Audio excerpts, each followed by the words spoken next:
Thank you for coming. I'm Ram. I work in Wonderkind. It's in Amsterdam. Originally, I'm from Israel. I think that data scientists also need DevOps. Um, Show of hands, just to start. Do we have any data scientists here? Great. Do we have any engineers here? Great. This is good. I found out we care about very different things, scientists and engineers. And even among engineers, we care about different things as well. So I want to find a way to let everybody do whatever they care about for the maximal amount of time. But first I want to talk about what happens when an idea is born. This should be a very familiar scenario. We have a brilliant scientist. She comes up with a great idea. This idea can make humanity a little bit better. All she has to do is implement this idea. It's instantly turned into a service. It's deployed and people use it. The service and their lives are so much better. Yay, so easy, so great. What actually happens is a little bit different, as we all know, I think. We're a brilliant scientist. She comes up with a great idea. It can make the world a little bit better. She implements the idea in a notebook, of course, because that's what data scientists do. And then she's a really good data scientist, so she turns it into a model. The sensible engineer comes in, he re-implements this model as a Flask server or whatever HTTP server that will be able to receive requests, and then throws it over the wall to the responsible SRE, which is totally overworked. It finds this tired service. This whole process took way too long. And the idea is deployed at some point. Nobody really knows about it or cares, and nobody's lives got better because time to market was way too long. So this means that data scientists should have full control over the solution that they implement. This means they should have a lot of responsibility as well. So we're moving to useful solutions from brilliant ideas, because everybody has an idea, but not everybody can supply a useful solution. This leads to frustration. Engineers and data scientists, they don't want to be bored, they don't like being bored. Engineers, from what I know, really don't like repetitive work. And they really want to innovate. We saw in this Scala UA conference, people talking about different things. Most of them are very exotic. This is what coders care about, while data scientists care about different things. So, Assaf, it's a simple model serving platform. What it does, it's a single library import to turn any function into a high-performance server. Works best with Docker and Kubernetes, and it facilitates some DevOps culture, which is very missing in data departments. What does it mean? This is the Assaf architecture. There's a request. It goes to a centralized service. It's implemented in Go. It's using the HTTP-NET library. It's about 100 lines of code. Then we have a request queue. It's built on top of RabbitMQ. The connector will pull the request, move it to the function. The function will do its work, put it back in the response queue, and the centralized service will give it back to the requester. Now, what is nice about this? We centralized this engineering part, and we centralized the data science part. So the engineers can work on the centralized services. It means that we already have, in production, we have tracing. And we have tracing by Jaeger for every new function that is employed in Assaf. We have monitoring, we have high availability. We don't expect high availability and tracing from the first iteration, but now we can have it. So a few major design decisions. Message queues. We have a request queue. Messages are picked up by the connector and onto the designated process, and the response is built on top of PubSub. This means we have resiliency, we have speed, and if the service goes down, it doesn't mean that the request is dead. And we decoupled producers and consumers. So this was my way to let engineers work on the servers and let the scientists work on their functions. Oh yeah, and it's language agnostic as long as you can talk to Amqp. Now, I'm in the opinion that experts should decide on what they're good at. So as an expert, I decide that message passing is what we use for concurrency in this context. This is good because data scientists don't have to think about it anymore. I just chose for them. Scala has actors, Go has channels, as ZeroMQ was used in the Python library. And decentralized services, like I said, tracing, monitoring, high performance, pretty cool. So this is the anatomy of an Assaf connector. We're getting to the workshop now. What this model allows us to do is to write functions that are iterative. Nobody has to think about concurrency or parallelism, but there are still the requests can be computed concurrently. So we have an async request. The predict is always sync, and then the response is async. So we can use our CPUs to the max. If we make all the scientists write atomic functions, then it means we can have embarrassingly parallel applications. This means they can infinitely scale very easily. Workshop. So let's start with a little demo.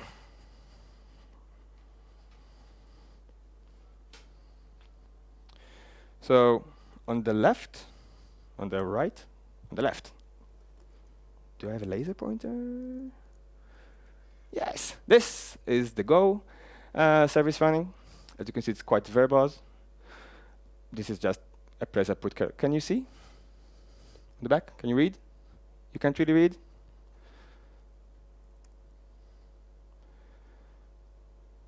Is it better? As best as it can be. All right.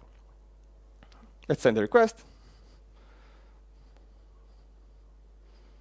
And of course, it's a live demo. So we won't get any response back. Oh well. It happens sometimes.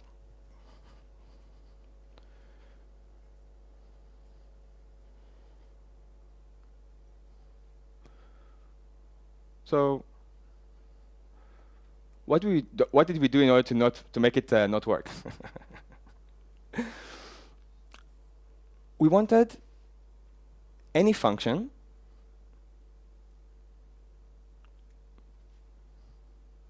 to be turned into a server. So this is echo server. This is the function that was passed. We call a connect, run, and we have a very long running server, as you can see. I don't know what happened.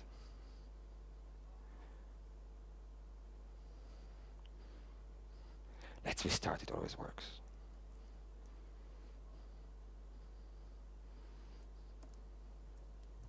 All right. So we get the echo server.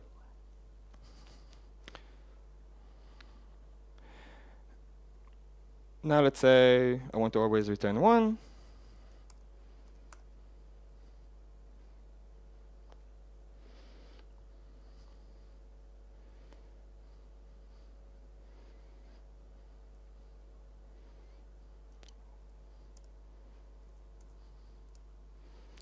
And 1 is always returned, right? So all I did was change the function. Everything is still there. It's working as expected. So how do we do this? How do we let scientists just pass a function to a library and just make it work? Let's do some pseudocode. Any idea how to implement it? I used akka-streams. If we want, we can look at this. Oops.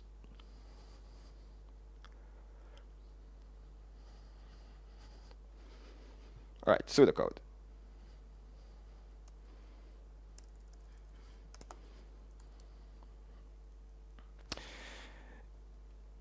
Do we have familiarity with akka-streams? Show of hands. Yes, good, very good, very good. So We need a source. We want to map with a function. Yes. So we want a source, some map, transformation, and a sink. That's how it always looks like. But how do we make it generic enough so any function can be passed into it and let this Darwinian process of development work, right? So this is obviously not necessarily the ultimate solution for the rest of the days. But what it can be is making sure that we put our effort in the correct place.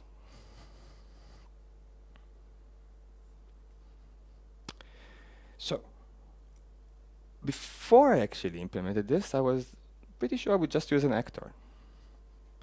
It's pretty obvious.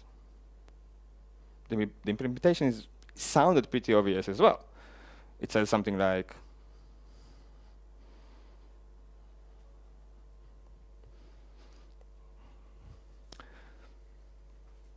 when we have a default consumer, handler delivery will be called. Body is the message, and we just send the sender, the body, and it will go downstream, right? Sounds reasonable? No. Why?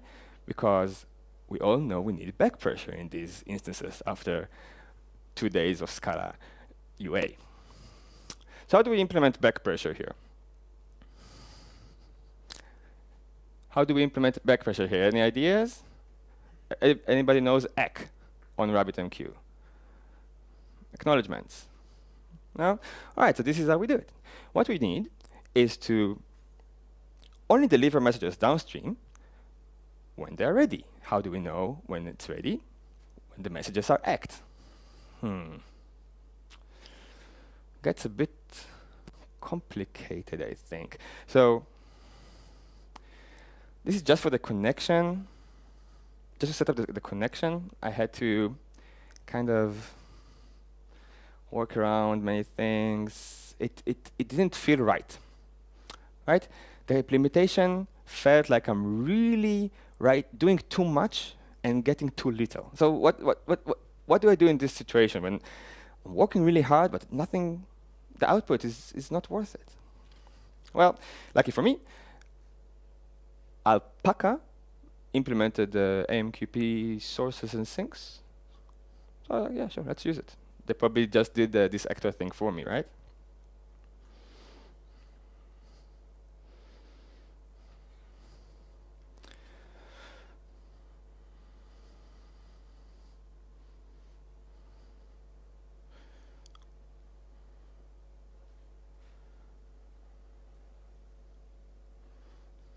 What I actually did was something that surprised me a little bit, but inspired me even more. What I did was implement graph stage on top of akka-streams, and using the handle async function definition from inside the graph stage, they basically sidestepped the whole lifecycle back pressure of actors and used the back pressure that is already implemented inside akka-streams, right? So let's look at the implementation a little bit. Anybody implemented the graph stage before? Great. Anybody wants to share why they implemented a graph stage? Like how they got to that point? All right, maybe later. So that's actually a question that I thought about quite often. Like, how do I prove this is the correct solution? So if you Google a little bit, you can see that you need about 6 classes of 6 types of actors. You need to implement 6 types of actors in order to get this good back pressure, like nicely implemented back pressure. Here it's like 2 files and a few functions. So let's see. One elegant thing I think they did was this connection logic. So it's a trait that can be mixed into the graph stage. It can be mixed into the graph stage logic. I know. Now I realize that you don't see if I tap the screen. And as you can see, there is state. It's being overwritten. But because we have the pre-start, it's pretty safe. And we also have post-stop. So again, pretty safe. It takes care of connection for us. Let's continue.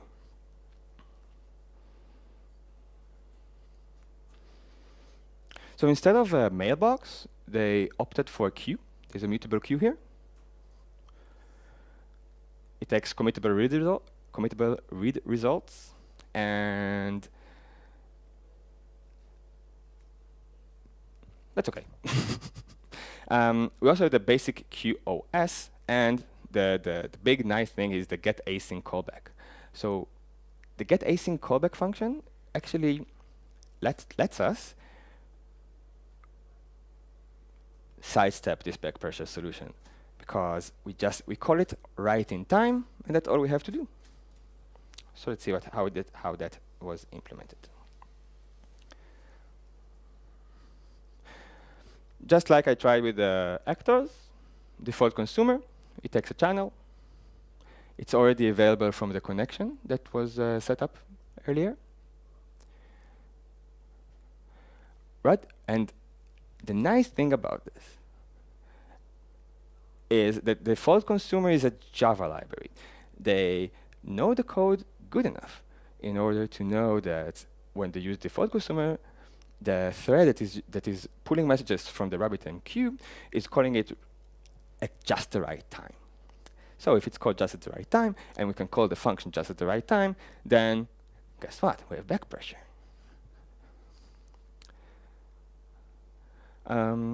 This back pressure magic is realized with this new committable read result. So committable read result is a Java type from RabbitMQ. And since this is what goes downstream, and ACK is on it, see, ACK callback. So this is the way to hook into the implementation and tell RabbitMQ, okay, I'm ready for more messages. This is back pressured. And we can see that I use the source. We are reading the JSON message, and I'm calling ACK here. And only once ACK is called, we get more messages. Actually, that buffer that we saw is allowed to be filled, kind of. Right? Okay. Great. So we have a flow. This is not super similar to what to the pseudocode, but we have a source, a few generic transformations, and our function is actually called here. But this should look quite familiar, like frustratingly familiar, because this is how data scientists and engineers always interact, right? You get a function, usually it's like .predict, and then you have to wrap it in something so people can use it. This is the pattern. But this pattern also has back pressure and tracing and all other stuff. So it's generic now. Great. Okay.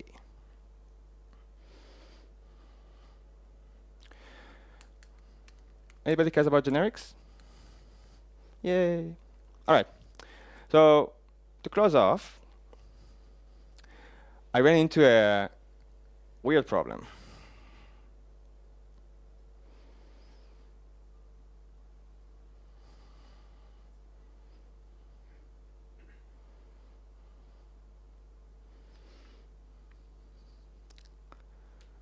So this creates a reader and writer for the outgoing message type with what? Yes, thank you. The class signature of Assaf flow is like we saw. It takes a string because it's like raw JSON, returns Q, right? So it means that outgoing message should have like some Q inside. How does it look? Oof. outgoing message, body, right? But whenever I try to do implicit val like qrw with q, I would get this error, q is not a class. You know, q is not a class. It's a really annoying error. So I was like, shit. That's an annoying error. How do I get around it?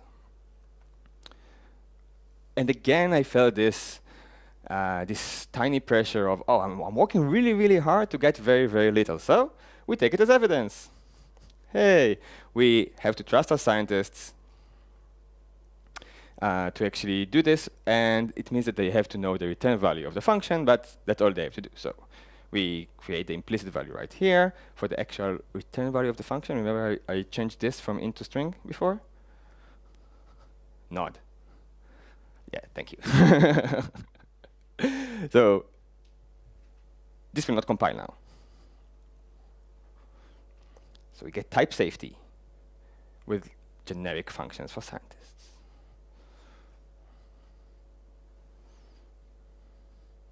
Huh. Well, it shouldn't compile anyway.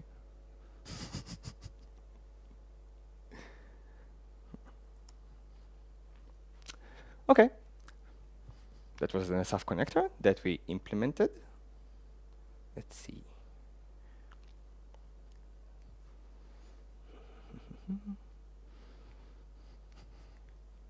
So, what improvements did we deliver from the previous way we did things? Before, we had to put repetitive work on the same type of work every time a brilliant idea was born. Now, we can tell scientists that their brilliant ideas are actually solutions, and it's up to them to deliver value out of it. So they have to write tests. They have continuous deployment. They have a centralized application that engineers are working on, and they want to work on, so it gets better and better. It's not like this implementation that is like, you know, that's part of my daily routine. Yeah. So we have a cohesive process for shipping to production. It's scientists now work as engineers, low effort deployments. Improvements are propagated, of course, because we have the centralized applications, and responsibility stays with the implementer. When I started, people still were able to say, oh, but it runs on my computer.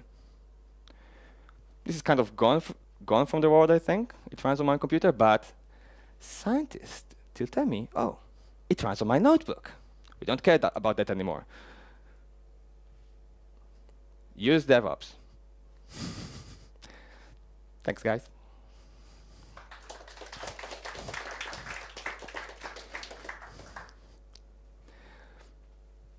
If you have any questions, I would love to take them.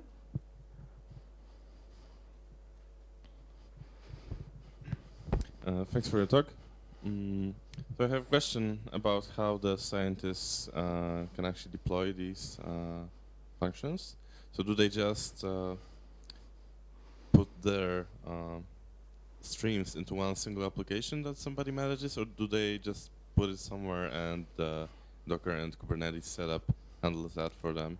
So that's exactly what we did. We created a basic Docker file. We also created a, since we're using Kubernetes, we created a basic kube YAML that they can use, and then all the scientist has to do is create a new repository, put the build file for drone, and copy the configuration, and then drone picks it up and automatically deploys it into Kubernetes, which is the CI/CD pipeline. So basically, after a pull request is approved, it's going downstream to production. And they know the URL already because they choose it, basically, by the name of the stream. We can look at the configuration right here. So it's a super simple configuration. And the app name is right here. And as we can see, it's the exact name that we used here. Scala initial. So that helped us actually know which services are worth working on, and then making it better, more resilient. As you can see, there's no like input validation. There's no like the whole REST stuff. But there's only one server, so they don't deploy the server, the HTTP server themselves. No. There's only one server. There's like an instance of the server, and that's a decoupling that we were working on. That's the whole thing. Sure. What is a graph state? Excellent question.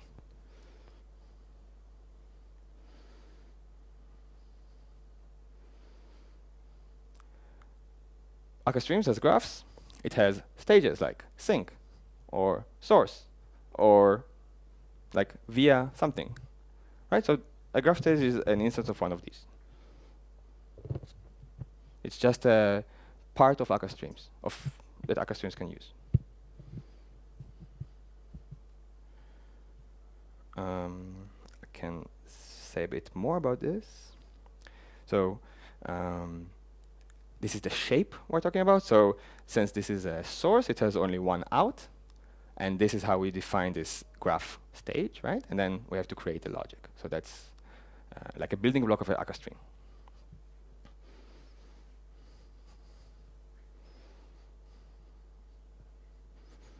All right. If everything is clear, if there are no other questions, thank you very much for coming. I had my fun. Cheers, guys.